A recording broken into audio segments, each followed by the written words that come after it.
sin 1 মানে 1 radian আছে না, 1 রেডিয়ানের আমার যে ডিগ্রি, হ্যাঁ স্যার 1 sin 1 রেডিয়ান তো sin 60 ডিগ্রি সমান না? না না, আমি এমনি কইরা লাই 1 রেডিয়ান মানে 180/পাই। হ্যাঁ মানে তো পায়ের জায়গা যদি 3 বল 180 পাইয়ের জায়গায় 22/7, হ্যাঁ তাহলে কত সাইন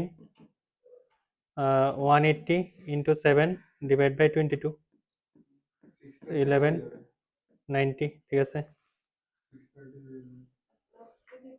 তো সাইন কত আয়ে? হ্যাঁ 57 পয়েন্ট সামথিং কিছু একটা আইব। তো 0 to 90 মধ্যে কত হচ্ছে, 0 to 90 মধ্যে সাইন ফাংশন ইনক্রিজিং হয়, মানে হ্যাঁ 0 to 90 মধ্যে। তোরা গ্রাফ ড্র করছত না আগে এতটুকু পর্যন্ত? গ্রাফ শিখছো তো, সাইন কোস টেন শিখতে লাগবে, ঠিক আছে। তো 0 to 90 মধ্যে আমার কি হয়, সাইন ফাংশন ইনক্রিজ হয় 1 ডিগ্রি ধরে এই জায়গাত আর 57 ধরে এই জায়গাত, তাহলে ভ্যালু কার বড়? এটার বড় না? তো অবভিয়াসলি এক্স বড় হইব, ঠিক আছে, এক্স বড় হইব। Correct, statement is correct. Question number 2, which of the following is greater? কোনটা গ্রেটার হইব? 10 ডিগ্রি 10 57 ডিগ্রি হইব না, এটা 57 পয়েন্ট সামথিং ডিগ্রি। 10 4 কত হইব?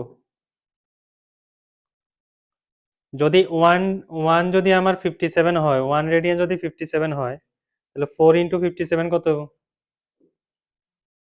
4 ইন্টু 57 মানে 2 to 9 পয়েন্ট সামথিং একটা আইব। 7 ইন্টু 57 কত? তো মানে 400 সামথিং হইব। আর 10 ডিগ্রি কত হইব? 570 এরকম হইব, ঠিক আছে, হোয়াট এভার। 10 এর ফাংশন যদি দেখতে যাই, 10 এর যদি গ্রাফ ড্র করি, ঠিক আছে, 10 π/2 এই জায়গাত, ঠিক আছে, পাই এই 3 π/2 এই জায়গাত, ঠিক আছে, তাহলে গ্রাফটা অনেকটা এরকম হয়। π/2 তো টাচ করতো না, এরপরে আবার এদিক দিয়ে যাবো, ঠিক আছে। এটা তো 90 ডিগ্রি, এটা হচ্ছে 180 ডিগ্রি, এটা হচ্ছে কত 270 ডিগ্রি, এরপরে 360, আবার কত হবো 5 নং 45, 540 ডিগ্রি, 540 নেই না, হ্যাঁ 540 ডিগ্রি। তো এটাও এমনি দেখো, তো দেখ না এইরকম ভাবে যদি দেখি তাহলে অনেকটা ক্লিয়ারলি বোঝা যায় which of the following is greater, কোনটা বড় হইব, সবচেয়ে বড় কোনটা হইব। 57 ধর এই জায়গাটার মধ্যে হইব না, 57 কোনখানে হইব, 45 এর থেকে বড় হইব, ঠিক না, এই জায়গাটার মধ্যে।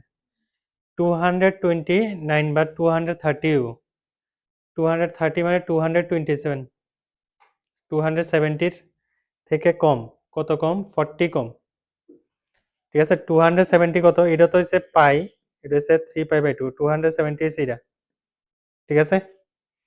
আর এটা হচ্ছে পাই 180, এবার তোরা দেখ এটা, এটা হচ্ছে আমার 90 আছিল, 90 থেকে কত কম 57, 90 থেকে কত কম 57, 33 বোধ হয়, ঠিক না, 33, তো 33 কম।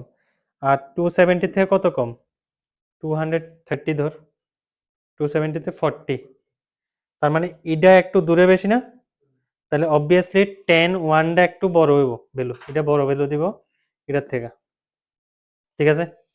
399, 360 থেকে কত বড়, 360 থেকে কত বড়, 40 বড়, 40, হ্যাঁ ইয়েস 40। তো 360 কোনখানে, এই যে 3 π/2, এটা হচ্ছে 360 না, এটাতে 40 বড়। আর 540 থেকে কত হইব, 4 নং 36, 5 নং 45, 450, সরি 450, এটা 450 থেকে কত ছোট, এটা 50 ছোট না, তাহলে এবার তোরা দেখ এটা আরো দূরে গেছে কেন, অনেকটা, এটা আরো অনেক দূরে গেছে না, এটা কতটুকু দূরে আছিল 90 থেকে, 33, এটা এমনি হিসাব কর, এটা থেকে কত দূর আসলো, এটা 29 আসলো, 270, তো 30 ধর 40 আসলো, এটা কত আছে অলমোস্ট 50, ঠিক না, তাহলে এটা আরো দূরে গেছে গা, মানে এর ভ্যালু ছোট হইব, কার ভ্যালু 10 7 সবচেয়ে ছোট হইব, tan 4 এর থেকে বড়, tan 1 আরো বড়। tan কত গো? 570 ডিগ্রি। তো 450 এর পরে কত হবে এটা? 6 9 54, 540, 540, এটা হচ্ছে 540, ঠিক আছে? এই জায়গা আর বোর্ডে জায়গা নেই। 540,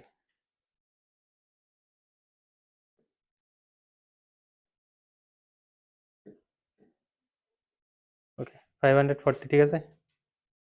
540 এই, এটা হচ্ছে 540, এরপরে এটা হচ্ছে 630, 630 থেকে কত বড়, কত ছোট এটা? 570, প্রায় 60 ছোট। তার মানে এটা আরো আরো ছোট।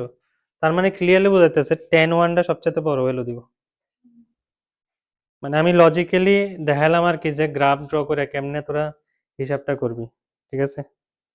বুঝছস কিনা দেখ, কারণ এটি গ্রাফের কিছু নলেজ লাগে।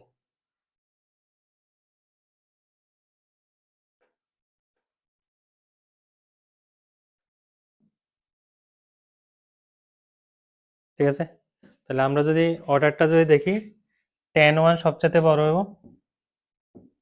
এরপর tan 4, দেন tan 7, দেন tan 10। ক্লিয়ার নে? বুঝা গেছে? সব বুঝা গেছে না? তাহলে গ্রাফটা বুঝা গেছে না কেমনে করছি? যে জায়গার মধ্যে আনডিফাইন হয় এই জায়গার মধ্যে একটা এরকম লাইন টানবি, এই এর মধ্যে টাচ করতে না, এরকম ভাবে চলবে গ্রাফটি। আমি আর প্রপার হইতে দেখাই দেবো এটি, ঠিক আছে পরে। আচ্ছা, এটা তাহলে বোঝা গেছে।